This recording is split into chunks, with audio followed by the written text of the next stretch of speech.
2시를 기준으로 139명입니다. 서울 용산구와 금천구, 영등포구에서 잇따라 발생한 것으로 확인했습니다. 이 가운데 영등포구 확진자는 70대 남성으로 밝혀졌는데요. 영등포구청은 이 환자는 이태원 클럽에 다녀온 물리치료사로부터 6일부터 8일까지 물리치료를 받다가 감염된 2차 환자로 보인다고 설명했습니다. 네, 집단 감염이 시작된 클럽 말고도 또 다른 클럽에서도 집단 감염이 늘고 있다고요?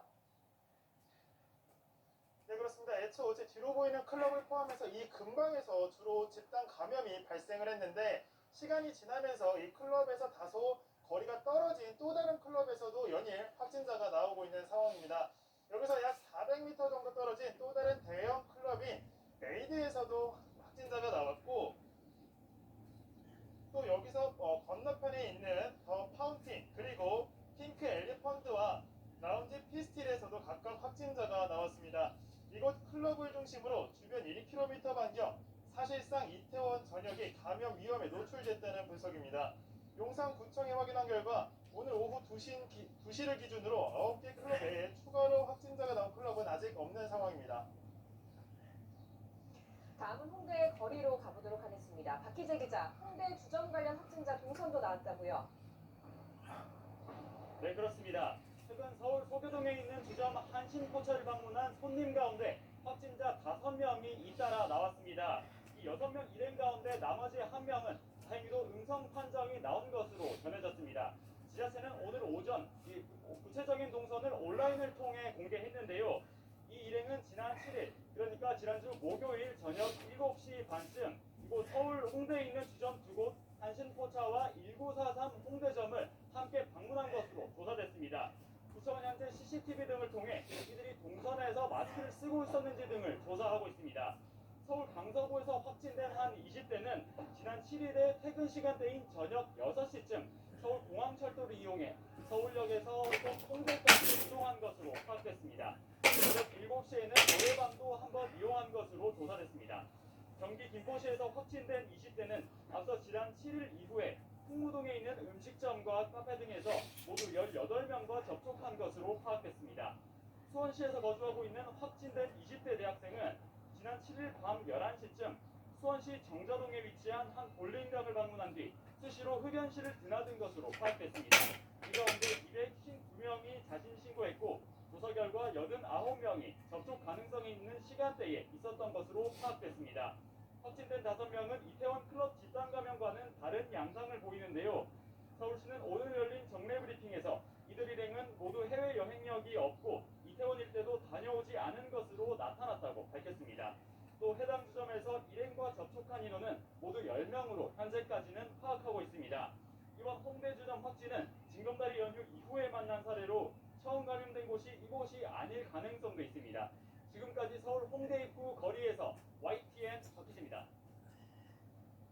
자, 홍대 입구에 나가 있는 YTN 기자로부터 현장 상황 들어봤는데요. 지금 동사이다 나가니까 이태원 클럽하고 또 이 홍대 술집은 전혀 연관성이 지금 없는 것으로 파악이 되고 있나 보죠? 그러니까 이제 항체 보유율 뭐 이런 거 조사하지 않습니까? 네. 그러면 확진자보다 많게는 뭐 수십 배 많은 사람들이 바이러스를 가지고 있다는 결과들이 나오잖아요. 특히 이제 젊은 사람들은 이제 이 증상이 없거나 가벼운 증상이 많을 수 있으니까요. 그것을 이제 그 5월 초 연휴 기간 동안에 이른바 젊은이들이 많이 모이고 직접적으로 접촉한다는 이태원 홍대에 그걸 대입을 시켜보면 그 한 술집이나 클럽에 1000명이 모였다면 그 안에 적어도 몇 명은 그 바이러스를 가지고 있는 젊은이가 왔을 가능성이 있죠. 그런데 아주 밀접한 접촉을 통해서 이 바이러스가 마구 분출이 된 것이죠. 그래서 많은 사람들이 그 바이러스를 갖고 이제 자신의 원래 행동 반경으로 돌아가서 퍼지고 있는 양상으로 저는 그렇게 평가를 하고요. 예. 그래서 이미 그 젊은이들 사이에 많은 그 보이지 않는 바이러스 보유자들이 이런 계기를 통해서 이제 확산이 됐다고 저는 보는 겁니다. 그래서 이태원을 갔으니까 감염이 됐고 홍대는 감염이 뭐 이태원과의 연결고리를 애써 찾을 필요는 없다. 그러니까 홍대나 이태원이나 그렇게 감염이 될 수 있는 조건이 중요하다고 보는 것이고 이것도 마찬가지입니다. 친구들이 5명이 홍대에 가서 여러 곳, 그러니까 우리가 생각할 수 있는 노래방, 술집 이런 곳을 다녔거든요. 그러니까 밀집 접촉할 수밖에 없고 그래서 이제 확산이 된 것이고 그 사람 중에 누구는 또 수원에 있는 볼링장에 가서 또 많은 사람과 같이 볼링을 치거나 담배를 피거나 했고 또 한 사람은 그 콜센터에 가서 또 근무를 해서 그 콜센터가 다 폐쇄가 되고 이런 양식으로 이제 번져가고 있는 것이거든요. 그렇기 때문에 지금부터는 뭐냐면 직장이나 이런 곳에서 그럼 과연 사회적 거리두기를 얼마나 철저하게 지키고 있느냐가 2, 3차 감염의 규모를 결정한다. 저는 그렇게 봅니다. 예. 그래서 콜센터 같은 경우는 팀원 콜센터에서 밝히기는 저번에 구로 콜센터의 대규모 감염 이후에 거리를 둔다거나 또는 마스크를 쓰게 한다거나 이런 안전 수칙을 철저하게 지켜왔다. 그리고 이 직원은 콜센터 업무가 아니라 채팅을 하는 업무를 했기 때문에 이 사람이 감염이 되지 않았을 것이다 얘기를 했고 실제로 많은 직원들이 다 음성이 나왔습니다. 네. 저는 그래서 이것이 만약에 거리두기의 안전수칙을 철저히 지켰다면 이 확산세는 이제 조만간 종식될 수도 있다 이렇게 보고 있습니다. 네. 백 교수님 의견이 궁금합니다. 지금 유재복 기자 설명은 바이러스를 보유하고 있던 사람들이 황금 연휴 기간에 좀 많이 모였다가 거기서 또 감염이 돼서 각자의 생활 반경으로 가서 또다시 감염을 시켰다라는 추측이거든요. 그렇죠. 어떻게 이게 보세요? 추측이 아니라 사실 그렇게 일어났을 겁니다. 지금 5월 초가 문제가 아니라 그 이전에 이미 몇 사람이 걸려 있었고 그것이 점점 더 농축되는 상황에서 이태원 일대는 좀 위험 지역이 되어버린 것이죠. 네. 클럽만 같은 것이 아니고 그 사람들이 그 식당도 가고 커피도 마셨을 것이고 그 지역 일대에 상당히 많은 오염도를 나타냈을 거거든요. 네. 그 부분이 분명히 맞는 것이고 결국은 우리 주변에 있다고 보고서 일상생활을 영위하면서 예. 환자는 나오지만 조용한 여파는 찾을 수가 없습니다. 어. 조용하게 그냥 전달만 하고 있기 때문에 어느 정도 나타나도 알 수가 없는 것이지만 나타나는 것은 진단을 받을 수 있는 만큼 이 증상이 나타나는 사람이 나타나야만 무리에 나오는 것이거든요. 네. 지금 31번 환자도 마찬가지였고 지금 66번 환자도 우리가 모르고 있다가 진단을 받게 됨으로 해서 무리에 떠오르는 것이기 때문에 생활 방역이라는 걸 하기 위해서는 이런 개인 위생, 거리두기 다 철저히 하면서 또 환자가 발생했을 때 발생한 대로 방역 당국의 범위 안으로 들어올 수 있게끔 최선을 다하는 것이 지금의 상황이라고 봅니다. 예. 네. 지금 일단 밀집시설로 클럽 또 학원 이렇게 나오고 있는데 그 앞서 유재복 기자가 설명한 것처럼 홍대 수집 확진자 가운데 또 한 명은 볼링장 내 흡연실을 이용했어요. 그렇습니다. 예. 그러니까 그것도 역시 또 볼링장 역시 또 하나의 밀집시설 아니겠습니까? 저는 그래서 뭐 여러 번 말씀드렸지만 밀집 시설도 구분을 해야 한다고 생각합니다. 그래서 클럽이나 이런 그 유흥주점 같은 경우는 사실은 훨씬 더 위험하거든요. 네. 물론 그 흡연실 같은 것도 굉장히 위험합니다. 이게 서로 담배를 피게 되다 보면 아무래도 이제 비말이 많이 이제 섞일 수 있으니까요. 네. 하지만 학원과 볼링장의 흡연실과 유흥주점을 같은 평상에 놓고 같이 관리를 한다는 것은 저는 문제가 크다고 보는 것이죠. 네. 엄연히 다르게 관리를 해야 되는 것이죠. 그런데 지금까지는 4대 밀집시설이라고 해서 전부 같이 놓고 취급을 했거든요. 네.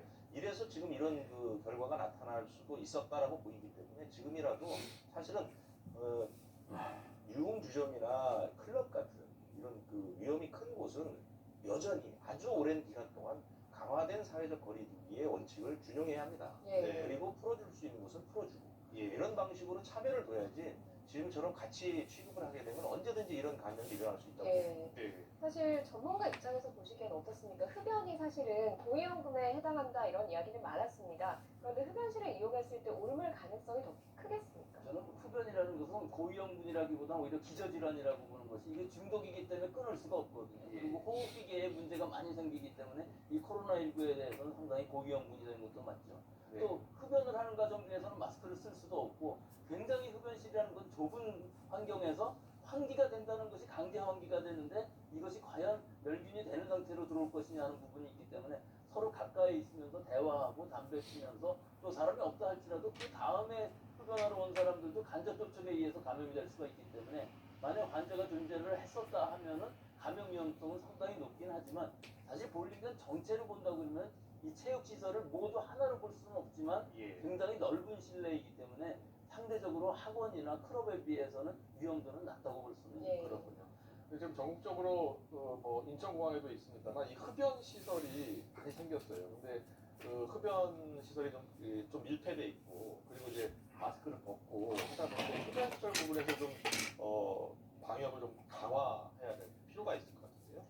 구로 콜센터에서 100여 명 넘게 나왔을 때 네. 그때도 이제 그 흡연 장소가 문제가 그리고 지목된 적이 있습니다. 예. 사실은 왜냐하면 이제 흡연 장소라는 것이 지금 좁고 상당히 좀 밀폐되어 있는 형식을 띠고 있고 또 그 전체 건물에 근무하는 사람들이 불특정 다수가 이제 한 곳에 모이게 되죠. 그리고 담배를 피다가 이제 끄게 되면은 거기 이제 상당히 침이 묻어 있을 수도 있고요. 그래서 굉장히 고위험군으로 이제 지목이 되고 있거든요. 그래서 담배 자체도 문제지만 담배를 피는 이런 그 시설도 사실은 좀 문제가 있지 않나 이렇게 생각합니다. 네.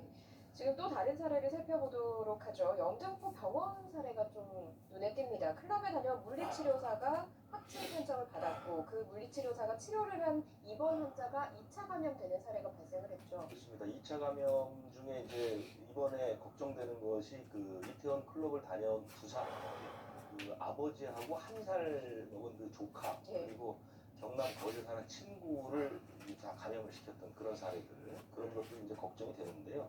이번에도 마찬가지입니다. 이 물리치료사가 5월 5일 새벽에 킹클럽을 방문했고요. 예. 5일에 확진 판정을 받았는데 6일부터 8일까지 치료를 이제 병원에서 했던 겁니다. 그때 이제 치료를 받았던 70대 환자가 13일에 확진 판정을 받았죠. 그래서 아마도 이 사람은 이제 1차 검사에서는 음성이 나왔는데 두 번째 검사에서 양성이 나왔거든요. 그래서 물리치료사로부터 70대 그 환자에게 감염된 것으로 지금 추측은 되고 있고요.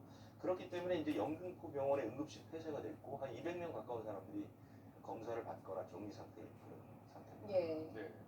자, 물리치료사 그리고 간호사 이 병원 내에서 이게 추가 감염이 일어나면 또 크게 또 확산할 수 있잖아요. 네, 특히 병원 내는 이 면역이 상당히 많이 떨어져 있는 환자들이 많고 또 의료진인 경우에는 다양한 환자들을 많이 접촉하게 되는 상황이 있으면 굉장히 위험하기 때문에 네. 실제로 이 환자뿐만 아니라 병원 원내에 있어서의 얼마나 노출 위험도 즉 오염이 되어 있느냐 하는 것도 주기적으로 모니터링 해볼 필요가 분명히 있거든요. 일본의 크루즈선 같은 경우 보면은 그때 벌써 2월 초에 이 바이러스가 얼마나 환경에 많은 노출을 하고 있는지를 다 모니터링해서 일본 사람들은 알고 있었어요. 네. 그런데도 대처를 못한 것이 일본 방역 당국인데 우리도 지금 환경에 있어서의 모니터링 거의 안 하고 있는 상황인데 사실 좀 위험 지역이라고 생각되고 또 환자들이 있을 수 있었다고 생각되는 데를 일정한 부분 이 스미어 테스트라고 하는데 이렇게 도마를 해서 바이러스를 측정해 보면 알 수가 있거든요. 바이러스 조각이라도 있으면 알 수가 있기 때문에 이런 부분도 우리는 좀 신경을 써야 될 시기인 것 같습니다. 예, 지금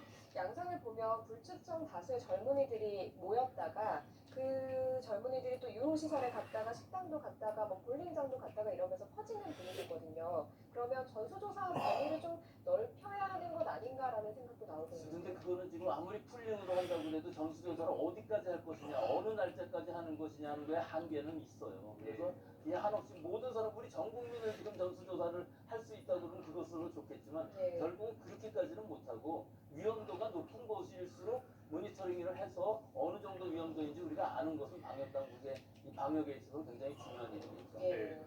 일단 밀집 시설이라도 아주 철저한 방역 조치가 필요한 것 같아요. 이 단에서 먼저요. 그리고 WHO에서 그냥 우려스러운 그런 분석 전망을 내놨는데 이 코로나19가 영원히 죽지 않는 바이러스가 될 수 있다. 이런 내용이 있어서 좀 자세히 들여다볼게요. 코로나19가 엔데믹 바이러스가 돼서 절대 사라지지 않을 가능성이 있다. HIV 또 사라지지 않았지만 효과적인 치료제는 개발됐다. 이런 이야기를 했어요. 그러니까 이 엔데믹이라고 하면 뭐 이제 뭐 말라리아처럼 이제 상식적으로 이제 우리 지구촌에 남아 있을 수 있다는 거거든요. 우리 지구촌에서 떠나버린 것은 사실 천연두밖에 없거든요. 예방전으로서 내보낸 건 그것밖에 없는데 실제 바이러스들은 대부분 다 살아남아는 있습니다. 사스 코로나 바이러스가 없는 것처럼 보이지만 언제 또 나올지 모르는 것이거든요. 근데 상황은 다르죠. HIV라는 건 굉장히 무서운 바이러스입니다. 이것은 사람을 직접 죽이지는 않지만 사람 속에 잠재적으로 계속 감염되어 있으면서 아주 오랜 동안 계속 지속되고 감염을 시키거든요. 또 에이즈 바이러스는 면역력을 파괴하는 거잖아요. 면역체계를 파괴하는데 면역세포가 안에 숨어 있기 때문에 이 문제가 되는 것이죠. 이것들을 죽일 수 있는 치료제, 죽인다기보다 제어할 수 있는 치료제들은 많이 있지만 아직도 백신이 개발되지 못하는 이유예요. 즉, 이 바이러스, 이 독감이나 이런 것들도 결국은 사라지는 것이 아니고 자꾸 새로운 것이 나오는 거 아니겠습니까? 지금 이 코로나 바이러스의 경우도 이 코로나 바이러스가 영원히 간다는 얘기는 아닐 것이고 이 지금 얘기도 코로나 바이러스들이 자꾸 이렇게 많이 이 증식을 하다 보면 자꾸 새로운 바이러스들이 만들어지고 예. 이것들 중에서 또 새로운 바이러스가 사람에게 감염될 수가 있기 때문에 예. 영원히 사라지지 않을 수는 있겠죠. 예.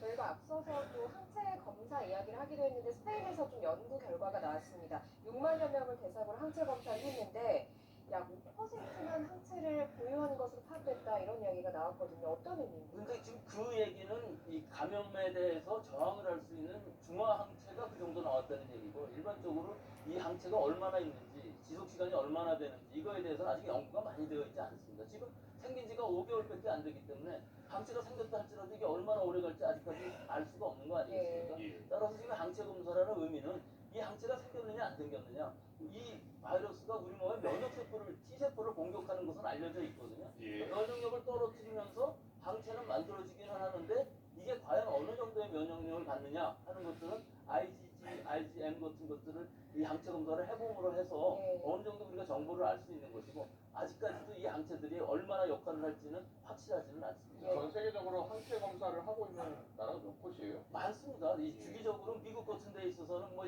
뉴욕에서만도 14%가 나와갖고서 전체적으로 계산하면 지금보다 뭐 거의 10배 이상 많은 환자 사람들이 감염이 됐었다는 것을 일단 알 수는 있는 것이거든요. 근데 그 항체 검사를 했다는 의미는 그렇다고 해서 그 사람들이 완전히 저항력을 가졌다는 의미는 아닌 것이거든요. 그러니까 우리가 어느 정도 노출도를 알 수 있는 검사는 이 엘라이자 테스트라는 일반적인 방법으로 지금 할 수는 있다는 것입니다. 예. 그래서 지금 앞서 우리가 등교계약 관련해서 계속해서 어떤 기초 자료, 그러니까 이런 항체 검사를 전국적으로 좀 크게 할 필요가 있다는 계속 말씀을 하시는 거죠? 그렇죠. 전국적으로 우리 여론조사하듯이 표본조사 개념으로 하면은 또 꼭 체열을 하지 않더라도 이 당뇨처럼 손에서 따서 하는 피 한 번 따서 하는 방법들도 다 있거든요. 예. 그러니까 본인이 원하면 할 수 있는 정도로 승인은 내주는 것이 옳지 않겠나 이렇게 생각을 합니다. 네, 유재석 기자, 일단 우리 정부도 계획은 가지고 있는데 좀 속도가 늦나 봐요, 항체 검사는. 그렇습니다. 정부에서 발표는 여러 차례 했고요. 네. 구체적인 방법도 나왔는데 네. 그게 지금 아직까지 이제 눈에 띈 어떤 결과물이 잡힌 것은 아니죠. 예. 해외적인 사례는 굉장히 많이 있는데. 예. 알겠습니다. 질문 하나. 예. 그 괴질 관련해서요. 아, 예. 예, 지금 미국, 영국 어린이 괴질이 계속 확산하고 있어요. 괴질 환자가 영국도 100명을 넘었고 미국도 100명을 넘었어요. 이게 지금 이 코로나19라는 것은 어린아이들 19세이자, 19세이자 사망자 한 명도 없습니다. 굉장히 안전하고 정적으로 간다고 그랬었는데 예.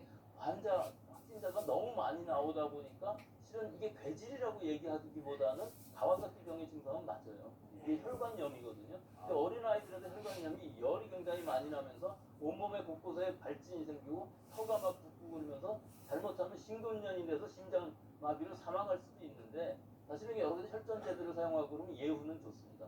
근데 이게 코로나19와 연관이 깊은 것으로 추정을 해준 거예요. 이게 원래 가와사키 병이라는 것이 원인을 알 수가 없는 질환이었어요. 예. 그랬는데 사람들이 바이러스 학자들은 이거 분명히 바이러스일 가능성이 굉장히 크다고 여겨왔던 이 질병이거든요. 근데 지금 이 가와사키 증상을 나타내는 어린아이들을 보면은 대부분 이 양성을 나타내고 있거든요. 이 바이러스에 대해서. 그래서 이 연관관계가 아마 거의 맞는 것 같고 또 우리나라나 아시아는 그렇게 환자들이 많이 나오질 않았었어요. 그래서 지금 이 바이러스가 그럼 과연 변이가 돼서 이 혈관에 집중적으로 공격을 하는 것인지 혹은 이 바이러스의 증식이 아니라 어린아이들의 그 몸속에 있는 면역 체계가 좀 다르기 때문에 면역 반응이 이렇게 일어나서 염증 반응으로 이렇게 되는 것인지에 대한 결과는 아직까지 확실치는 않지만 예. 이 가와사키 병이라는 것과 이 바이러스의 연관관계는 지금으로서는 거의 확실하게 맞는 것 같고 또 사망 케이스도 많이 나왔기 때문에 예. 이 부분은 앞으로도 굉장히 많이 연구를 해야 될 부분인 것 같습니다. 예. 유재석 기자, 우리나라는 아직 그 유사 사례가 없는 거죠? 우리나라는 없습니다. 지금 아시아 쪽은 없고요. 지금 이제 유럽,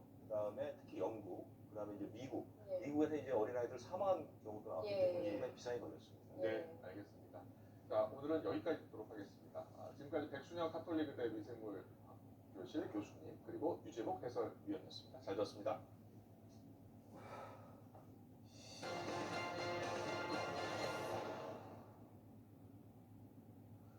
온라인 계약에 대한 학부모들의 만족도가 학년별로 큰 차이를 보이는 것으로 나타났습니다. 특히 입시생 자녀를 둔 학부모일수록 만족도가 떨어지는 것으로 조사됐는데 그 이유가 무엇인지 홍선기 기자가 보도합니다. 국민권익위원회가 교육부와 함께 온라인 계약에 대한 학부모 학교를 조사했더니 학년별로 다른 응답이 나왔습니다. 먼저 학부모 전체로 봤을 때는 10명 가운데 6명은 온라인 계약에 만족한다고 답했습니다. 특히 초등학교 저학년 학부모는 70% 이상이 온라인 계약에 만족해 상대적으로 높은 만족도를 보였습니다. 그러나 입시생 자녀를 둔 학부모 마음은 달랐습니다. 중3 자녀를 둔 학부모는 만족한다는 응답이 절반 이하로 떨어졌고 중학교 1, 2학년 학부모 만족도와도 큰 차이를 보였습니다. 대입 시험을 앞둔 고3 수험생 부모들의 만족도는 더 떨어져서 온라인 계약에 만족한다고 답한 사람은 10명 가운데 4명이 안 됐습니다. 학부모들이 온라인 계약에 만족하지 않는 이유로는 학생 스스로 교육 프로그램을 수행하기 어렵다는 의견이 가장 많았습니다. 또 교육 콘텐츠에 대한 불만이나 전염병 예방에 효과적이지 않다는 답변 등이 귀를 이었습니다. 입시를 치러야 하는 중3과 고3 학생을 우선 등교시켜야 한다는 학부모들은 대부분 학력 격차 발생을 그 이유로 꼽았습니다. 학교와 달리 학원 수업이 정상적으로 이뤄지고 있어서 집안 형편에 따라 학력 격차가 심화할 수 있다는 겁니다. 교육부는 이번 조사 결과를 온라인 교육 개선을 위한 참고 자료로 활용할 계획입니다. YTN 홍선기입니다. 정부의 긴급 재난지원금 카드 충전이 시작된 이후 사흘간 전국에서 572만여 가구가 3조 8천여 원을 신청했습니다. 지역별로 보면 사흘간 누적 기준으로 경기도에서 150만 5천여 가구가 9,400여 원을 신청해 전체 신청 금액의 29.3%를 차지했습니다. 서울에서는 162만 5천여 가구가 8,300억 원, 부산에서는 34만 6천 가구가 2,400억 원을 신청했습니다.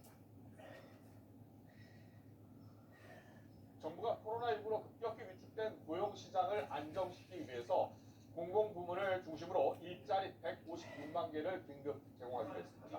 정부는 오늘 홍남기 부총리 겸 기획재정부 장관 주재로 열린 3차 비상경제 중앙대책본부 회의에서 공공부문 중심의 고용충격 대응 방안을 확정했습니다. 청년 등 일자리 취약계층을 위해서 비대면 디지털 일자리와 채용 보조금을 통한 직접 일자리 55만 개 이상을 만들 계획입니다. 또 시험이 연기됐던 공무원과 공공기관 채용 절차를 이번 달부터 재개해서 4만 8천 명을 채용하기로 했습니다.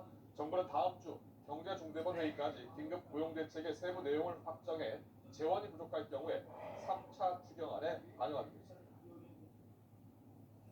유럽에선 닫혔던 국경이 조금씩 완화되고 여행 자유화까지 검토되기 시작했습니다. 하지만 세계보건기구는 코로나19를 통제하기까지 갈 길이 멀다며 완화 조치로 인해서 악순환이 벌어질 수 있다고 우려했습니다. 김상우 기자입니다. 코로나19 감염 봉쇄 조치의 단계적인 완화에 따라 런던의 지하철과 버스 등 대중교통 이용이 사실상 정상화됐습니다. 프랑스도 비슷합니다. 그동안 굳게 닫혔던 서점문이 열렸고 출입 금지령이 풀린 해변에는 시민들의 발길이 늘기 시작했습니다. le plaisir qu'on a à pouvoir remarcher sur le sable après avoir eu cette interdiction. 코로나19 확산으로 막혔던 유럽의 국경 통제도 완화되기 시작했습니다. 크로아티아는 슬로베니아 관광객의 입국을 조만간 허가하고 14일간의 격리 조치도 취하지 않기로 했다고 독일의 DPA 통신이 보도했습니다. 독일과 오스트리아도 여행 제한을 완화하기로 했습니다. 오는 15일부터 국경 관문을 축소하고 다음 달 15일부터는 이동 제한을 전면 해제할 방침입니다. Wir verbinden dies mit der klaren Zielsetzung, dass wir dann ab Mitte Juni 특히 독일은 이웃나라인 프랑스와 스위스와의 국경도 오는 25일부터 점진적으로 개방하고 룩셈부르크와의 국경은 완전히 개방할 예정입니다. 노르웨이도 유럽연합 EU 회원국과 영국, 아이슬란드 등의 국민에게 국경을 열 예정입니다. 유럽 내 이러한 국경 통제 완화 움직임에 맞춰 EU 집행위원회도 단계적으로 이동 자유를 복원하는 등의 권고안을 내놓았습니다. 하지만 세계보건기구 WHO는 우려 입장을 내놨습니다. This virus may become just another endemic virus in our communities, and this virus may never go away. 코로나19를 통제하기까지는 아직도 갈 길이 멀어 재발을 감지하는 능력 없이 완화하면 보건과 경제가 나빠지는 악순환이 벌어질 수 있다는 것이 WHO의 판단입니다. YTN 김상호입니다. 트럼프 미국 대통령이 기준금리를 마이너스로 떨어뜨리라고 미국 중앙은행을 연일 압박하고 있습니다. 하지만 제롬 파월 연준 의장은 고려하고 있지 않는다며 선을 그었습니다. 김원배 기자가 보도합니다. 도널드 트럼프 미국 대통령은 독일과 일본이 마이너스 금리를 갖고 있다며 미국도 마이너스 금리를 채택해야 한다고 연준을 재차 압박했습니다. 트럼프 대통령은 13일 백악관에서 제러드 폴리스 콜로라도 주지사와 더그 버금 노스다코타 주지사와 면담한 자리에서 마이너스 금리 필요성을 강하게 느낀다고 말했습니다. And certainly if they're going to have the advantage of negative rates, we should too. I feel strongly we should have negative rates. Negative rates is basically where they pay you interest if you borrow money. 마이너스 금리는 예금을 하거나 채권을 매입할 때 그 대가로 이자를 받는 것이 아니라 오히려 수수료를 내야 하는 상태를 말하는 것으로 시중은행과 중앙은행 간의 예금에 적용합니다. 시중은행에 대해 대출을 적극 유도해 경기를 부양하기 위해 시행하고 있지만 실효성 여부를 두고 논란이 계속되고 있습니다. 트럼프 대통령은 하루 전에도 트위터를 통해 마이너스 금리 도입을 촉구했습니다. 다른 국가들이 마이너스 금리로 혜택을 보는 상황에서 미국도 선물을 받아들여야 한다고 주장했습니다. 그러나 기준금리 결정 권한을 갖고 있는 미국 연방준비제도의 제롬 파월 의장은 현지 시각 13일 마이너스 금리를 고려하고 있지 않다고 선을 그었습니다. So, Adam, let me start by saying that the committee's view on negative rates really has not changed. This is not something that we're looking at. 파월 의장은 연준이 금융위기 때에도 마이너스 금리를 도입하지 않았다며 포워드 가이던스, 즉 통화정책 사전 안내와 자산 매입 같은 수단들에 계속 의존할 것이라고 밝혔습니다. 그렇지만 오는 11월 재선에 도전하는 트럼프 대통령을 마이너스 금리 압박은 계속될 가능성이 커 연준이 계속 현재 입장을 고수할지 관심이 모아지고 있습니다. YTN 김원배입니다.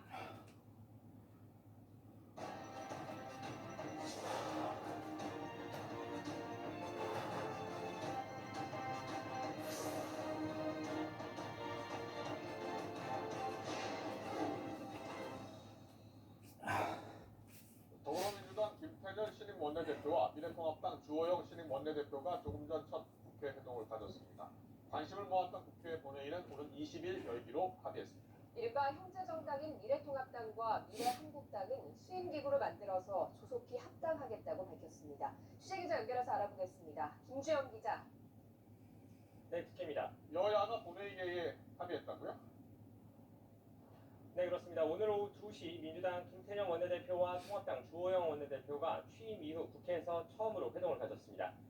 관심사였던 국회 본회의는 오는 20일 열기로 뜻을 모았습니다. 당초 20일에는 국회 차원의 초선 당선인 연찬회가 예정돼 있어 본회의가 어렵지 않겠느냐는 분석이 많았는데요. 여야는 중간에 시간을 내는 식으로 본회의를 열기로 했습니다. 20대 국회 마지막 임시국회 회기를 언제까지로 할지, 또 어떤 법안들을 처리할 것인지는 여야 원내수석 부대표들이 추가로 논의를 진행하고 합의점을 찾아보기로 결론 내렸습니다. 네, 오늘 형제복지원 사건과 관련해서 과거사 정리기본법 개정안 처리 문제도 논의가 됐다고요. 네, 여야 원내대표들은 오늘 회동에서 과거사 정리 기본법 개정안을 이번에 열릴 본회의에서 처리하기로 합의했습니다. 핵심 쟁점인 배상, 보상 문제는 추후 더 논의하기로 하고, 이번에는 진실규명 사건 범위를 넓히고 과거사위원회 구성과 관련된 내용 등을 포함하는 법안을 통과시키는 방안이 유력합니다. 형제복지원 사건 피해자들은 여야 회동에 앞서 미래통합당 주호영 신임 원내대표와 면담을 했는데요. 지난주 여야 간의 합의를 중재해 형제복지원 사건 피해자의 국회 고공농성을 매듭지었던 김무성 의원이 이번에도 나섰습니다. 이 자리에서는 피해자 단체 대다수가 배상과 보상보다는 조속한 법안 통과를 원하고 있다는 의견이 전달됐습니다. 김 의원은 행정적 절차는 물론 소요 예산 문제 등도 잘 해결될 것이라며 법안 통과를 자신했습니다. 이처럼 여야 모두 법안 처리를 긍정적으로 보고 있는 만큼 다음 주 열릴 본회의에서 통과될 가능성이 높은 상황입니다. 뉴스 보도에 속보로 전해드렸는데요. 미래통합당과 미래한국당 합당의 속도를 내기로 했죠? 네, 조금 전 미래통합당 주호영 원내대표와 미래한국당 원유철 대표가 기자회견을 열고 두 당의 합당을 조속히 추진하겠다고 밝혔습니다. 다만 언제까지 합당을 하겠다고는 명확히 밝히지 않았습니다. 이제 각 당에서 2명씩 모아 수임기구를 만들고 합당 절차가 진행될 것으로 보이는데요. 미래통합당은 합당을 위해 전국위원회를 열어서 의결을 묻는 절차가 필요하고 미래한국당은 최고위원회 의결로도 가능합니다. 다만 미래한국당은 당초 19일에 열기로 했던 전당대회를 예정대로 진행하고 내일은 당선인들의 총의도 다시 한번 묻겠다고 밝혔습니다. 이와 함께 오는 29일까지인 20대 국회 안에 준연동형 비례대표제를 폐기하기 위해 노력하겠다고 말했습니다. 두 당의 통합을 위한 선언이 나왔지만 구체적인 시한을 밝히지 않으면서 또다시 말로 그치는 것 아니냐는 비판도 제기되고 있습니다. 지금까지 국회에서 YTN 김주영입니다. 저의기억연대가 위안부 피해 할머니들을 위한 기부금을 부정 사용했다는 의혹 제기와 관련해서 민주당 정치적 의도를 가진